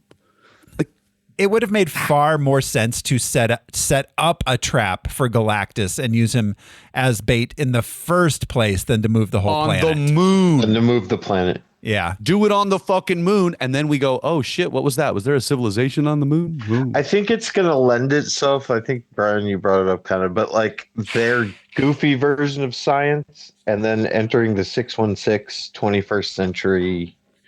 Do you know what I mean? Like, yeah. Sorry, but Wakanda never would have come up with transport the entire planet. Yeah. The Wakandans, I'm sure, got hearing a lot that story of are like, workarounds for that. Yeah. Like, we need to keep an eye on these people because they did the dumbest thing to protect their planet. We can transport this being if you'd like. Yeah. No. All of us. Guys. Like, do you know? It makes me. You know what this makes me think of? Nightcrawler. I have to see where I'm going, or else I could get stuck in the wall or the floor. I mean, that makes sense. Oh. But no, something Bible quote. We just have we have to trust that Reed Richards does all the math that he needs to do and does it all correctly. And we know he's smart because he knows the most common parables we've ever heard, like the level. He's conducting cartoon science compared to the science they're going to encounter in 616. Yeah. Well, and that's such a great contrast between these two universes. That's going to be fascinating to look at when we get them all together. But yeah, he's such an idiot. He's such a dumb character. His first experience in space, his math was bad, and they all got exposed to cosmic rays. He often gets it wrong. He formed the Illuminati. You know, like he gets it wrong a lot. Yeah. He's the one who convinced the Illuminati that they had to get rid of Hulk too, because he couldn't think of a solution, and Banner couldn't think of one. This is this is a classic cishet white guy who thinks that he's never. All we got to do, character syndrome. We're gonna put the house in a bag, and robbers will never find us. But it's again in the context of their universe, all of his wacky plans make sense in his little cartoon sort of, so he's the smartest guy there.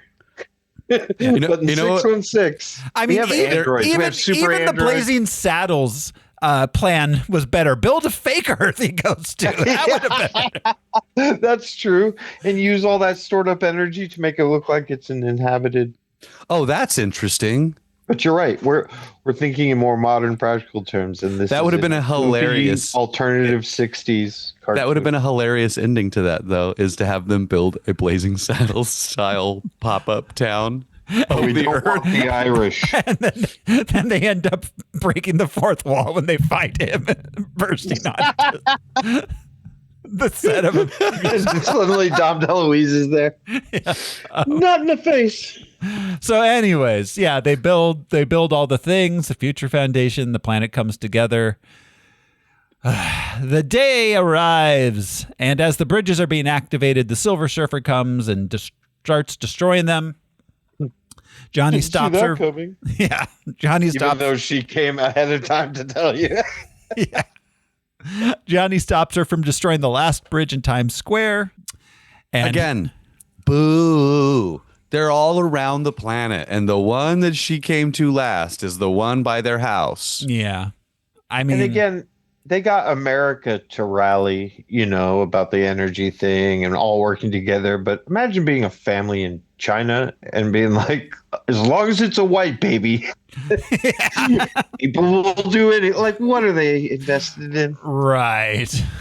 They're like, we were never a part Not of your even in family. China. There's like some people in Detroit. There's some African American families in Detroit who are like, these motherfuckers. Of course there are. These Of course there are, but you motherfuckers. could, from storytelling point of view, you can at least say America rallied. Sure. Because we're easily swayed. But yeah, imagine some family after the one child law. A rich white baby can't die. Like we had to leave our kids by the side of the road because they were female.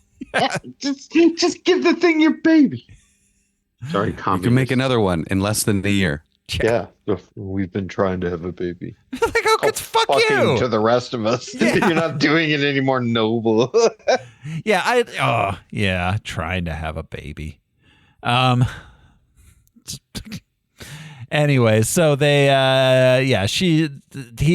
Johnny plays her all the recordings of all the different sounds. He's just like, I've learned your language. And she's like, but I was secretly frolicking in waves, and then Galactus came and I had to stop frolicking in waves and become ironically a surfer, but not in the waves. And also your accent's a little off. Yeah. Yeah. I don't want this job. I don't even like it. None of us like our job. God damn it. Oh. Yeah. So she was on her own planet and Galactus came and she sacrificed herself, become the surfer. So he made her shiny because Galactus needs his bitches shiny. Then she's like, I'm sorry, I can't help you because I'm shiny. Because I'm shiny.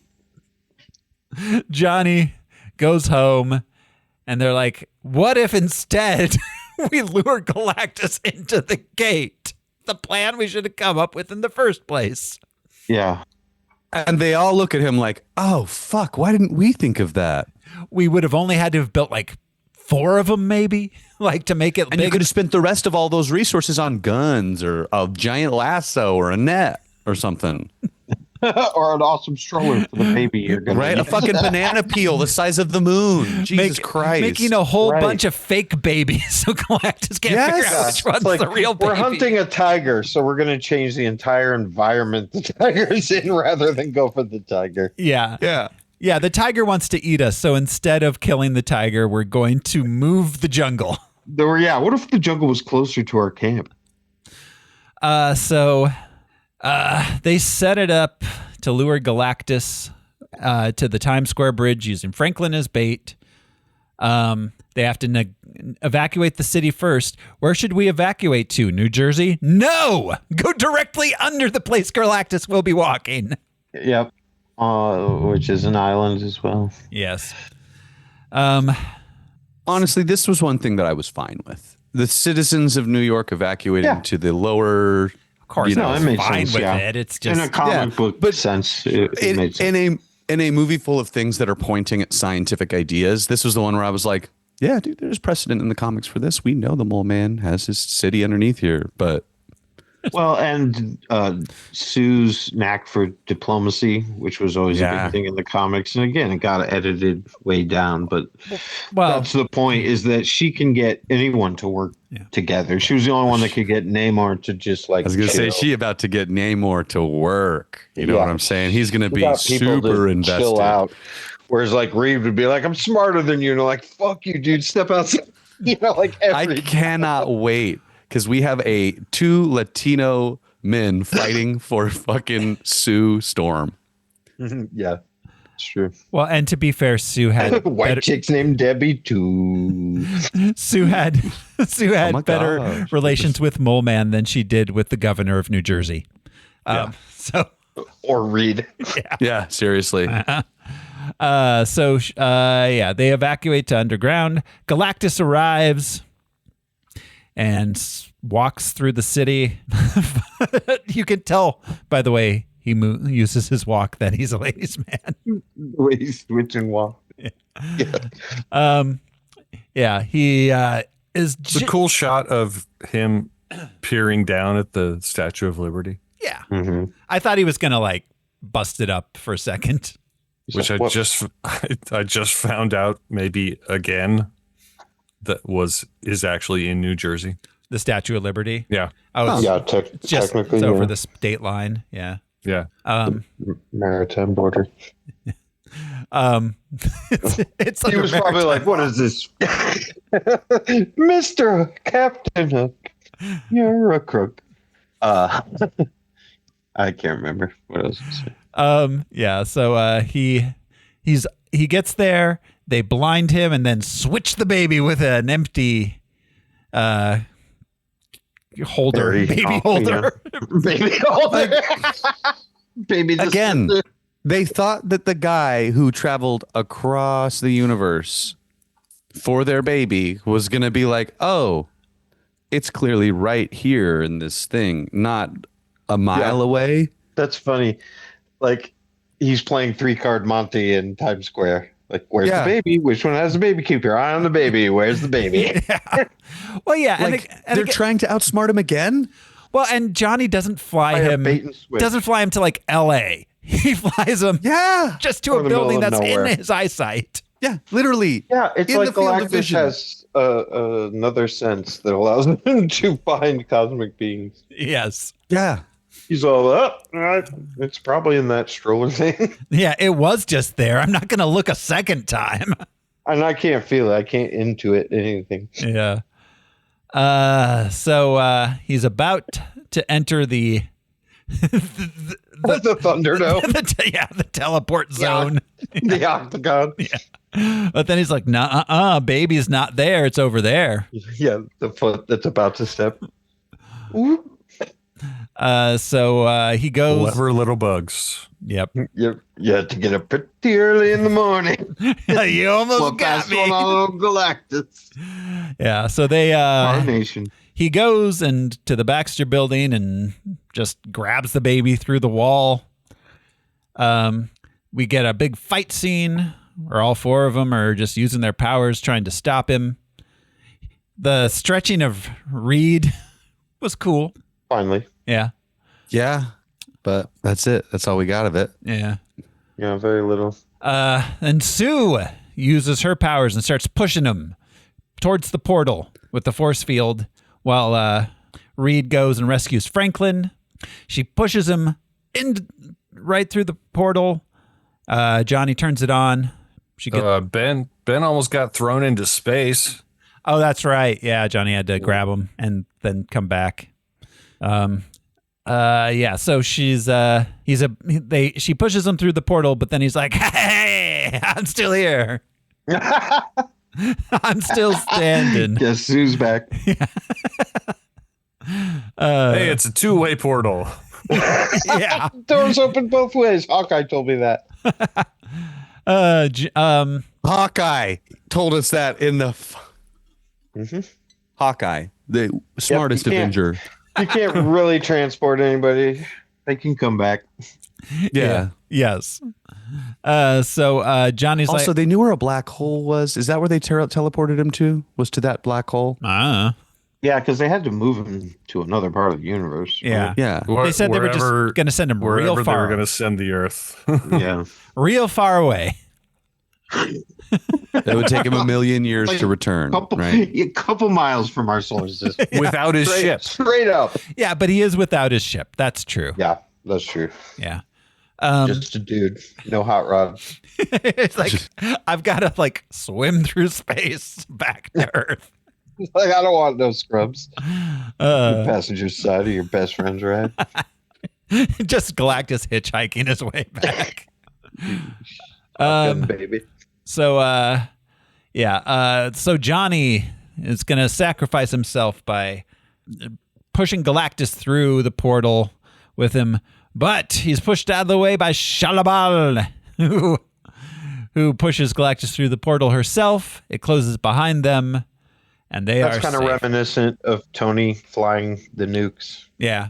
Yeah. Through the portal. Yeah. I thought this was important. Mm-hmm. You know, it was worth them taking the time to make Shalabal have a purpose in the movie. Because they're a heroic character. Yeah, and it would Throughout set the up for whole- any heroic deeds in Doomsday. Yeah. And wherever Galactus goes, she's still with him. Yeah. Yep. You can't Well, not and- be a herald. I think we're going to get the heroism Or is, Maud. is I think that Galactus is going to be a pivotal part of the end of our universe. I think so, because I think that they didn't send him to another part of space. They sent him to 616. Yeah. Yeah. And I think it's going to take Doom to bring him down. And then we're off. These are my theories. Yeah, yeah. I think Shia LaBeouf's going to show up with Galactus in tow, being like, "I think I have a solution to your problem." That's my theory on how Galactus is going to be used. Is final hour like, "I have an idea. You're not going to like it." I think Reed thinks he's transporting things between his universe.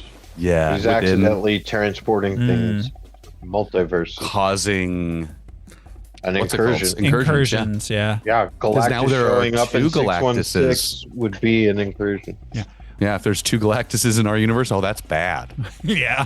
That's really that's bad. twice as bad as one Galactus. Or Oh, if we Thanos didn't have would've one, had to do and nothing. He's now in our universe, and then, like I said, Doom has to keep him from eating the planet, I like it. and has like sort of a Hitler dictator thing of like, I saved you, you really need to listen to me, which is the Tony, Yeah. you know, the armor around the world. Like, I got this, Yep. don't worry. So Suze dies in the street like a dog. Like a dog. The OK Corral. Reed tries to revive her with some terrible CPR. This is the worst CPR This man has since never Madam seen Web. science. Yeah. Although, to be fair, CPR wasn't invented yet in 1964 in our world. That's true. That's true. Neither were fist bumps or high fives, though. So when we saw those, also, Man, Fantastic Four really were they were revolutionizing culture and I feel technology. like primitive man's been high-fiving.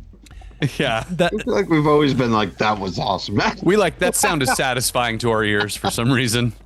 Like, we almost died in that hunt, but we took it down. Give me some. I don't know. The high five. The high five is popularly sourced as being invented in the mid 70s by an NBA player. Nerd. I feel like the fist bump has been around forever. There's that too. Yeah, I think so. Bunga bunga. Yeah. Yeah, I mean, yeah, the modern The modern way of fist bumping was like in the 90s. Not your granddad's. Yeah, before they were fist bumping. They used to fist Like bump old- your face. That's just when we started documenting it. Yeah, first recorded cases. There were dinosaurs before we knew there were dinosaurs. Well, it's just like apparently the haircut, the mullet, wasn't called that. What they cannot find a documented case of it being called that prior to 1994 in any media. That's not to say people weren't doing it privately, but in any recorded media, it didn't exist before mullet had- 94. Yeah, The what about mullet's a fish. the Vandals song? Didn't that come out before that? 94? Really? I swear Daffy Duck or somebody called Elmer Fudd a mullet head. That was just the Yeah. fish. Yeah. Yeah, Huh. that has a hairstyle. Yeah, the lexicon's odd. It's weird when things get absorbed. So Sue's dead in the street. Yeah, she's dead in the street, and then Franklin is like Like a dog. yeah, like a dog. And Franklin's like, but if I crawl on you, you'll be alive because I'm a magic baby. I have the power cosmic. She has the cosmic eyes for a second. Yeah, she does for a second. He brings I her thought back. that was cool. She's got little Yeah. cosmic eyes. We cut to a year later. They're getting ready to go on Ted Gilbert with Franklin. But at the last minute, they get called away to a mission. There's the business with trying to put the car seat in. The little 5 suit. Yeah. Like, no, we're not doing that. They fly off to have an adventure. Roll credits.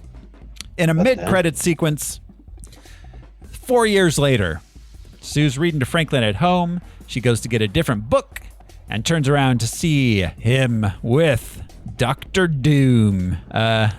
With his mask off. His mask off. Yeah. I mean, we don't see his face because it's it's turned, but he's holding his Franklin's mask in his touching it. hand, and Yeah. Franklin just caressing his Robert Downey face. horribly scarred Robert Downey face. We don't know if it is or not, but yeah. Yep. Victor's face is scarred, that's for sure. Yep. And early on, fan theories were that he was collecting powerful kids, but it's seeming less like that, seeming more that, I don't know, that it's Franklin that he's interested in. Mm-hmm. Yeah. The other kids will play a part, because they've all been alluded to in the teasers, but Yeah. There's definitely. I don't know that he's forming his own team, which is what we thought early. Yeah, it's going to be interesting to see what they. I think he might be of the persuasion of let's give it the baby. Yes. Yeah, Dr. Doom 100%. It's like I need to go back to my universe and save it, and all that thing wants is a baby. For some reason, it wants this baby. So yeah. Sorry. And then in an after credit sequence, we get the opening to a 60s style Fantastic Four cartoon. It's not the actual opening that we had in the actual 60s Fantastic Four cartoon. It's one they made up for the movie. And like in Thunderbolts, we see the Thor rocket entering our universe. So when I was in the theater, some of the patrons stuck around to watch the very final sequence. And the ones that did were like, is that it? Yeah, they wanted another tie-in. I loved it ending with the cartoon, So did I. but they're So just did like, that's it? But it was a nice cap on like how goofy this universe is. Yeah. How they're about to come into some real shit. Yep. It was fun. Which I'll say for the movie. It was fun. I don't know, they are so afraid of making them too long now that they just cut them down to the point where it's like Captain America Code Red. That's just like, Yeah. like you took everything out of this that made it anything. Yeah. After watching that and talking about it and then rewatching this, I liked this significantly less because it suffers from the same stuff. Yeah. That Code Red did. Yeah, modern Marvelitis of like just like we got to get through it. Narration, exposition. Yeah, the connecting tissue isn't important, but it's like super important that we plant a flag for the next product or the next project. Product is probably the better word to use. Yeah. Yeah, absolutely. So I think that's a perfect segue to talk about ranking it. So Rank and spank it. our highest ranked Fantastic Four movie prior to this one is The Fantastic Four Rise of the Silver Surfer. That's the best one prior to this one, which we have at 102. We talked about what we liked about those movies. This is better than those. It is. This is the most like what I always expected to see. I can't believe Black Adam got above Rise of the Silver Surfer. Yeah. Or the original Fantastic Four, which I actually really appreciate as a movie. I stopped understanding our rankings years ago. Yeah. Yeah. I think it's fascinating the things that wind up next to each other now. Yeah. I think this is better than all four Fantastic Four or all other three Fantastic Four movies. If we're counting the direct-to-tape one. So I don't know, somewhere in the 70s maybe? Okay. Yeah. How does this compare to Captain America, the first one? That's the closest thing I can think of to this. It's an era piece. The first Avenger? We have that at 29. I think that's way too high. So was this better than the Eternals? Is my next question. I don't think so because I really like the Eternals, but they took the time. I also really like the Eternals. I don't think it's better than any of these. I don't think it's better than Iron Man 3, The Dark Knight Rises, Superman, Oh my God. X-Men First Class. No fucking way. It's not better than Darkman or X2. I don't think it's better than the 2000 X-Men. I don't think it's better than Batman Returns. Or Blade. Maybe Defendor. Yeah. Unbreakable. I can't believe we did that movie. Quantum Mania. Okay, I do think it's better than Quantum Mania. Oh yeah, we're starting to get to that area there. We won't do it to Al where we put Orgasmo below it. No, somehow we got to get Orgasmo down to 69. Oh, well, hey Al, have I got a thought? Now No, it's going to make it to 69. Oh, I have an eventually, 'cause idea. We've got some movies coming up that'll be Let's good. give up the baby. Oh. How That's far do my you think plan. the thing could throw the baby? As far as he needs it to. Yeah. Right? To Pretty save much the unlimited. planet. Yeah. Like I said, just toss it in his mouth like a cheese ball. Probably not into space. I don't think the thing can throw things. I don't know. I don't know. I think maybe he Has could. it tried? It's a baby. But the thing has a pretty decent understanding of like centrifugal force and stuff. I think he would. I think he'd spin the baby. and throw it. Guys. We're spinning this baby up. Okay. So He was a football player. So we definitely want it below Blade and above Ant-Man and the Wasp: Quantumania. That gives us a. I want to put it. I want to put it somewhere next to Batman 66 Okay. Is it? Do we want, That feels fun. because of the vibe, Yeah. the retro vibe. And Superman 2, kind of. You know. do we want to put it just right below Batman 66? Sure. Yeah. Okay. We're going to put it at number 67. Right below Batman 66 and above Orgasmo. Stop it, Brian. Al saw me doing the hand motion for the 6-7. Oh, yeah. So yeah, if we have any 9-year-olds watching this, you're gonna You're gonna love love this. this ranking. Yeah. So all right, Fantastic Four first steps.